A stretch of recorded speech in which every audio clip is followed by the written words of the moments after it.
Hey everyone, this is Paul with rcFoamFighters. Basically, I have the plans for the FF Demon all completed, and they're now available on the website. This is just going to be a quick build video on how the plane is built. For this build video, I'm using the non-tiled plans that are at the back of the plan set. There's basically 3 sheets that you can get printed out on a large scale printer. It's basically the same layout as on the tiled plans, but it's just easier and faster for me this way. Anyway, it's the same situation. You just glue down or tape down the plans to the foam board, 3 sheets, and then just start cutting out the parts and start on the build. First thing I do is I usually cut off some of the parts off the full-size sheet to make it a little bit more manageable to move around the table and cut. Once you do that, you may need to add a little bit of tape to the edges that aren't taped down. That way, so when you start cutting, they'll be held down a little bit better. But anyway, we're going to start on the main wing, and then we'll continue on. Alright, first thing I'm going to cut out is the main wing rear portion. Just make note of all the notes on the plan, you know, like which side the bevels are going to be cut on and which side the notches are going to be cut in. On the main wing, you have the elevon cuts that feature a double 45-degree bevel cut. Usually I just take a straight edge and I'll cut along the center line only through one side of the paper, and then later on I'll come back and I'll use my 45-degree angle bevel cutter, and then I'll just cut the bevels on both sides of that line. On the main wing bottom side, you're going to be cutting a rounded bevel, and there's a marking that shows the edge of the bevel. Usually what I do is, again, is I'll use a straight edge. I'll just cut through the side of the paper, and then I'll peel back this paper from that side, and then we'll just round the edge with a sanding block. I'll show you what it looks like after I get it done. Alright, I've got all the cuts done on the bottom side of the wing, so what I'm going to do is I'm just going to take off the template, flip over the wing, and then we'll put it back on top, and then you'll just cut out the top side notches. After you get all the notches cut out, you just use like a small screwdriver and you can dig out the foam to create the hole for the tabs to fit in when you put the parts together. I've got all the notches cut out, so now what I'm going to do is I'm going to cut the double 45-degree bevel cuts on the elevons. And again, if you don't have one of these 45-degree bevel cutters, I suggest getting one if you do a lot of model builds. They really make it easier to cut the 45-degree bevels. You can set the depth of the blade so it only cuts through the one side of the paper at a nice 45-degree angle line. Pretty much this is what it'll look like after you do 45-degree bevels. So you do that on both sides. The main wing is pretty much finished up. I did the bevel cuts on the bottom side on both sides. So what I'm going to be moving on to now is the main wing front portion. This is pretty straightforward, just all straight cuts, and there's notches on the bottom side. So just cut that out, and then this is going to fit into this portion on the back side of the main wing. I have the front portion all cut out, the notches are cut, and I took out all the foam. Make sure these are facing the side that will be the bottom of the plane, and basically it's just going to be hot glued into the back portion of the main wing like that. Next up, I'm going to be cutting out the KF airfoil piece. This is the piece that's going to fit on top of the main wing. It's pretty straightforward. It's all straight cuts, and you got 2 notches here on the top side, and there's also going to be a bevel cut on the top side of the leading edge of the wing. I now have the KF airfoil piece all cut out. I put the bevels on the top side, and the notches are all hollowed out. So I pretty much just placed it on top of the main wing, and now I'm going to use some 5-minute epoxy, and I'm going to glue it down to the top side of the main wing. Just so you can see it easier, I marked it where I'm going to put the glue down on the main wing. You don't have to do that in such a bright color, but I just did that so it shows up for the video better. So I'm just going to lay down some 5-minute epoxy here. I'm going to put the wing, KF airfoil portion on the main wing. Then I'll put some weights on top of it to make sure it's nice and flat and stuck down on there good. Alright, the main wing piece is pretty much done, so I'm going to start moving on to doing the lower portion of the fuselage. There's several pieces of that, so I'm going to cut those out and we'll start putting it together. Alright, the first piece I'm going to be cutting out for the lower fuselage is the lower fuselage main piece. This is the most complicated piece on the plane. There's one like this on the top and the bottom. There's several bevel cuts, double 45-degree bevel cuts kind of throughout this piece that are used to make it fold nicely and get the shape that we want. So I'm going to cut it out and I'll show you what it looks like when it's done. Alright guys, I got the main lower fuselage roughly cut out. I marked where all the double 45-degree bevel cuts are by cutting where the center line would be. So now I'm going to cut all the 45-degree bevel cuts with this 45-degree bevel cutter tool. Basically, you're going to go all the way around all the edges and double 45-degree bevel cuts on all these inside lines. That'll help it fold right. So I'll show you what it looks like when it's all cut.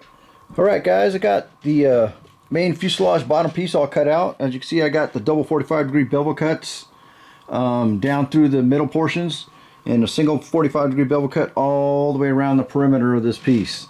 Now that we got it done, we're going to shape it, and then we're going to hot glue bulkhead 3. That lines up with this front line here. He's going to hot glue it in here, and then shape the fuselage to form around that bulkhead. And then the bulkhead 4 basically lines up with the very back edge of this, and that one goes in here, and then you do the same thing, just glue the sides up to the bulkhead. Alright guys, the lower fuselage main piece is all glued together. Got bulkheads 3 and 4 glued into it to shape it. The nose was glued to hold it in shape, and basically that's just going to glue down. You're going to put the notches into the 2 slots there, and then glue around the edges onto the main wing portion. Next up, I'm going to cut out the lower mid fuselage and the lower rear fuselage. These are pretty straightforward. They're just straight cuts around the edges. Then you got a double 45-degree bevel cut down the 2 fold lines on each of them. So I cut those all out, and we'll show you what it looks like. Alright, I got the lower mid and rear fuselage pieces all cut out. As you can see, I've cut the double 45-degree bevels down the 2 slots down the middle. And basically they just fold up like this. I'm going to do a test fit with all the fuselage pieces on the bottom, and we'll see how it looks. Alright guys, after you get everything kind of test fit, just double check, see if you need to do any trim ups. If it looks all good, go ahead and glue it down. Alright everyone, I got the bottom fuselage all glued to the main wing portion there. So now we're going to kind of repeat that same process, because the top fuselage is pretty much a mirror image of the bottom. The only real difference is the top portion has a hatch, so there's a few extra cuts. So once we get to that portion, I'll show you what it looks like. Alright everyone, I got the main fuselage upper piece all cut out along with bulkheads 1 and 2. I put all the bevel cuts in it. Again, this is like the other piece. It has the 45-degree bevel cut all the way around. You got double 45-degree bevel cuts down the middle here and on these other edges. And this one's a little bit different because it does have the hatch cut into it already. While I have it flat, I'm going to be getting the hatch set up with some magnets, and I'm going to probably put some little pieces of craft sticks on here to help hold it, you know, when you close it, so it doesn't come all the way past where it's supposed to close at. So let me get that set up. We'll glue it all together, and I'll show you what I got. Alright guys, I got the upper fuselage kind of put together for the most part. I got bulkhead 1 put in place, bulkhead 2 put in place.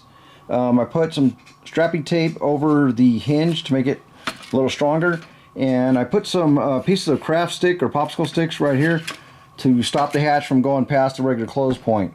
What I'm working on now is I'm just going to make a simple magnet setup. Took some scrap foam board. I got some magnets embedded. Basically you're going to have one on each side. This is going to flip down like that. Let's see, it's stuck onto the bottom like that, and then I'm just going to glue that in place like that so the magnets kind of meet and have contact and hold it closed. So let me glue it down and I'll show you how it works.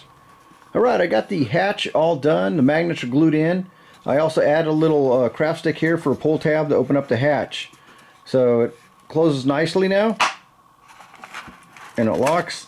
Hard to do it with one hand, but that's all locked in. So that's the upper fuselage. That's pretty much all cut out. I did cut out the mid upper fuselage. It's kind of glued in the U shape, and the rear upper fuselage also.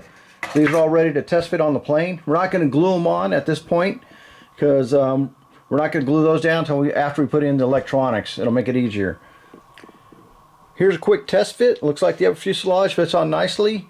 Like I said before, we're not going to glue it down, so all we have to do now is just cut out the last pieces. You got the vertical stabilizers and the vertical stabilizer kind of brace things that go on each side, and also the vertical stabilizers on the wingtips. And that's pretty much all the pieces that'll be cut out of foam board. After that, we'll get into cutting out the motor mount out of wood and start to put the electronics in. Alright, I got all the last pieces cut out. As you can see, the vertical stabilizers were pretty basic and straightforward. Same with the wingtip vertical stabilizers. The 2 vertical stabilizer braces, those were a little more complicated. You got all the double 45-degree bevels through the middle, and then there's some 45-degree bevels on the edges. Now that we got these cut out, we're just going to fold them up and hot glue them in shape, and then get those ready for mounting on the plane. Alright, the vertical stabilizer braces are now glued together in shape, and basically they just fit in these slots on the back of the plane. Here's one that's test fitted. So that's the way they're going to go in. I'm not going to glue them in right now because I'm going to be putting the servos in, and I may run the wire underneath them. So let's start doing the electronics and see how it all fits. Now we're ready to start putting the electronics in the plane. First off, I'm going to be building a motor mount, or actually I've already got one built. It's very simple. It's pretty much made out of 3/32 basswood. There's 4 pieces. You cut out the pieces out of wood, and then you glue in the blind nuts in the back of it, basically as shown in the diagram. So here's one that's already built that I had from an old plane, so I'm just going to hot glue this into the back of the plane. Alright, I now have the motor mount hot glued into the back of the plane, so I'm getting ready to put it in the electronics. For this build, I'm going to be using a Zing. It's a drone motor. This is the 2806.5 by 1800 kV. This will just mount to that motor mount with some 440 screws. And I'm going to be using a 60 amp ESC. So basically I'm kind of looking where the placement's going to be. And for my plane, I'm going to put it somewhat near the back. So I'm going to cut out a little bit of this KF airfoil top plate, just to make it fit in a little more flush.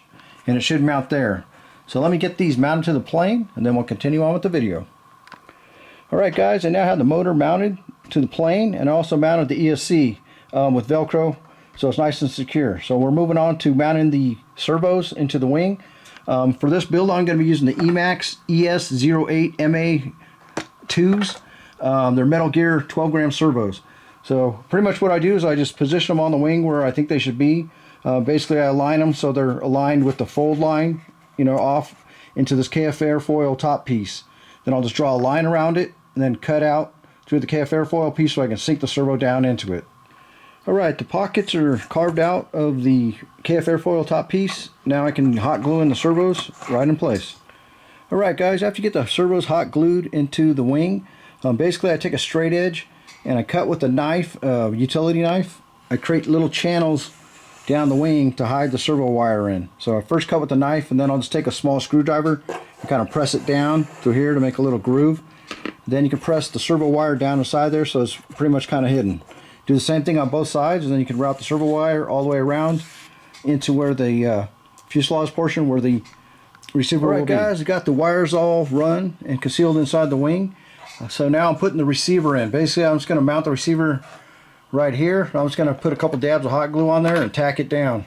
Then after we do that, we'll do a check on the electronics, make sure I got all the servos plugged into the right channel for the Elevon controls. And then once that's all set up and correct, we can start gluing in the vertical stabilizer braces and the rest of the foam board pieces.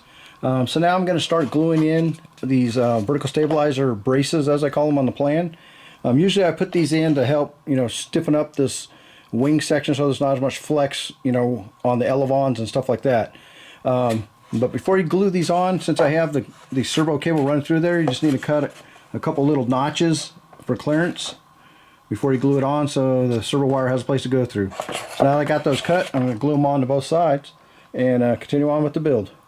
Alright guys, you added the control horns to the elevons, and those are all connected now. So that's pretty much the last of the electronics. I tested it out, make sure the elevons are moving all in the right way. So now we're all ready. We can start gluing on the fuselage top pieces and the last pieces of the vertical stabilizers. Alright everyone, the plane's pretty much put together. I finally glued on the top of the fuselage, the vertical stabilizers, and also the wingtip stabilizers. Everything's pretty much set up. There's just a few more things to do. All we got to do is cut out the decals that I made. I usually put them on Avery 8.5 by 11 shipping labels. These are pretty much like stickers on the back, so you just print them out and then you can peel off the sticky part and stick them on the plane. That is after you cut it out. So we got the front cockpit glass, I got some random decals, vertical stabilizer decals and stuff like that. I'm going to put those on, and I'll probably put a couple other color accents on there. Alright guys, the plane's pretty much finished up. I put all the decals on. It's all ready to go. The very last thing you need to do after you got everything on there, basically the way you're going to fly the plane, you need to check the center of gravity, or the CG of the plane. Basically, this is shown on the plans in a couple places. We have it on this main diagram of the plane. It shows that the center of gravity is either 18 inches back from the tip of the nose, or it's 11 inches back from this back edge of the plane forward. That pretty much ends up right before kind of this little line right here where the two pieces of the fuselage kind of meet up. Basically, it's about 3/8 of an inch forward of that line. It's also shown again on this page here in the diagram, shows where the center of gravity should be. Again, 11 inches from the back, 18 inches from the nose. So on the plane, that's basically going to line up basically on the bottom side, but you know, the line where these two fuselage pieces meet. So you're going to want to come roughly about 3/8 of an inch forward of that. So what you'll do, you know, you'll draw a line or whatever, some points where you can mark that CG point on the plane. Then you're going to flip it over and balance it on that point. After you get your center of gravity line marked on the bottom side of the plane, put your battery and everything in the plane the way it's going to be when it's going to fly. Then you want to balance it, you know, basically on your fingers or whatever on that point, with your battery and everything in place. You may need to move the battery forward or back to get the right center of gravity. But once you get it set right, mark it, and you know, that's where you got to place the battery when you get ready to fly the plane. Alright guys, that pretty much finishes up the build video for this FF Demon. Remember to check out the rcFoamFighters website for the plans if you're interested in building this plane. Thanks for watching, and I'll catch you again next time.